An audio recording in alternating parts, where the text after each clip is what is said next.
皆さんこんにちは、藤です。このチャンネルは日本語の勉強をしている方へ向けたチャンネルです。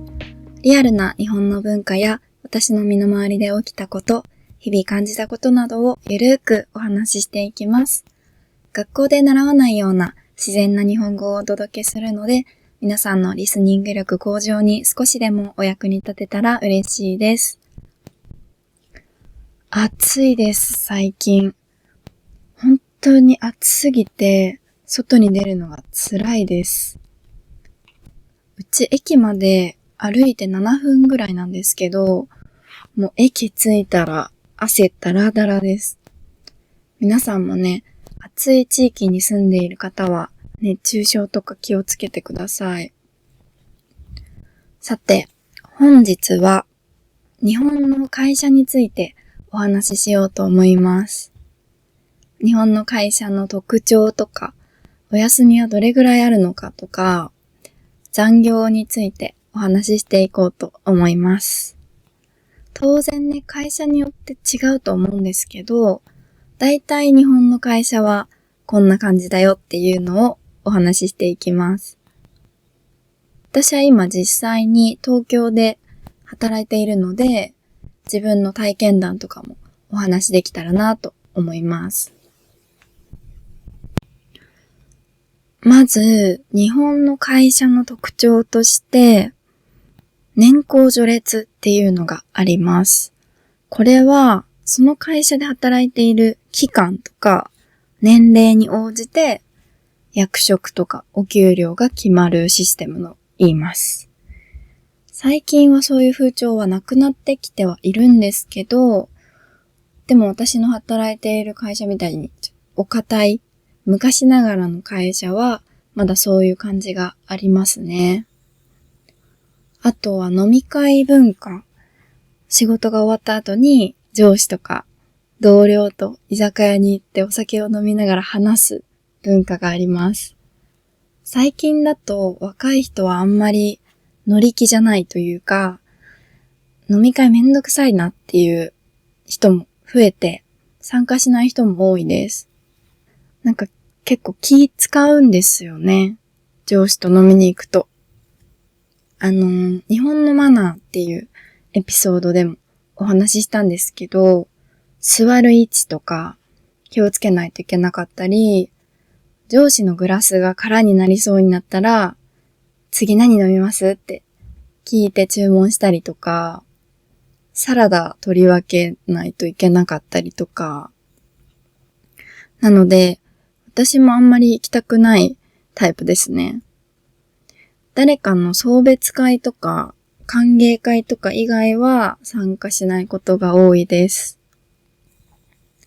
あと、休みはどれぐらいあるのって話なんですけど、休みは全然ないです。法律では1年に10日以上の有給休暇を与えることが定められています。これは従業員が好きな時に取れる休暇ですね。それに加えて週に1日とか2日とか決まった休みがあります。あとは国が決めた祝日はお休みの会社が多いですね。海の日とか山の日とか。日本は有給の取得率が低いことで知られているみたいです。与えられている有給に対してどれぐらいそれを使っているのかの割合ですね。最近は改善してきていて、2025年の調査だと、平均の取得率は 65% まで上がっているそうです。周りの目を気にして有給取りにくいみたいな雰囲気があるのが原因かなと思います。それに病気になった時は、この有給を使って休まないといけないんです。だから、病気になった時のために有給残しとかなくちゃいけないので、あんまりじゃんじゃん使えないっていうのもあるかもしれないです。インフルエンザとかになったら1週間ぐらい休まないといけないですからね。私1年目の時に、有給10日しかもらってないのに、コロナになって、6日休む羽になって最悪でした。残り4日しかないんですよ、1年で。海外の会社だと、有給と別で病気休暇があるところもあるって聞いて、めっちゃ羨ましいと思いました。次に残業です。残業っていうのは、会社の決まった労働時間を超えて働くことですね。だいたい会社の平均残業時間って公開されているんですけど、私の感覚だと、月に20時間以下だったら少ない方かなと思います。私は就職活動をするときに20時間以下の会社で絞って探していました。忙しい会社は嫌だったので。サービス残業って言って、お給料が支払われない状態で残業することもあります。退勤してから仕事をするとか、家に持ち帰って仕事をするとかですね。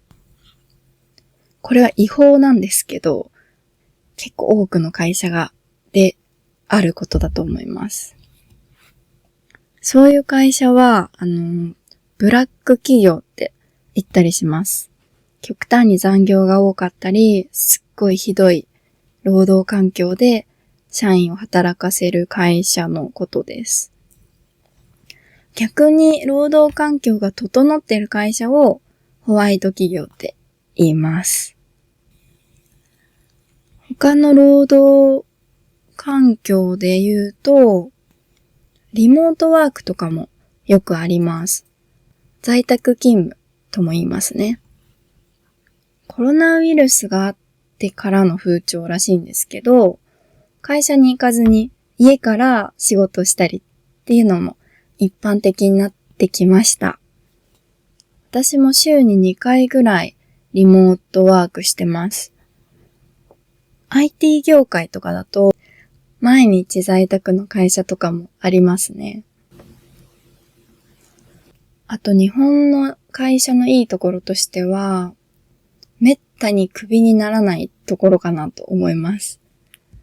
厳しい解雇の条件を満たさないと、社員を辞めさせることはできないみたいです。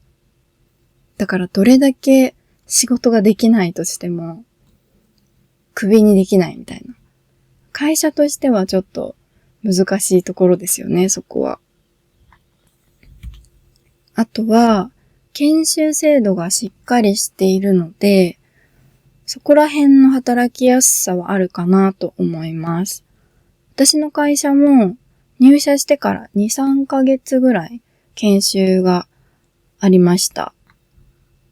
ビジネスマナーとか、会社の製品についてとか学んだりしましたね。結構長いですよね。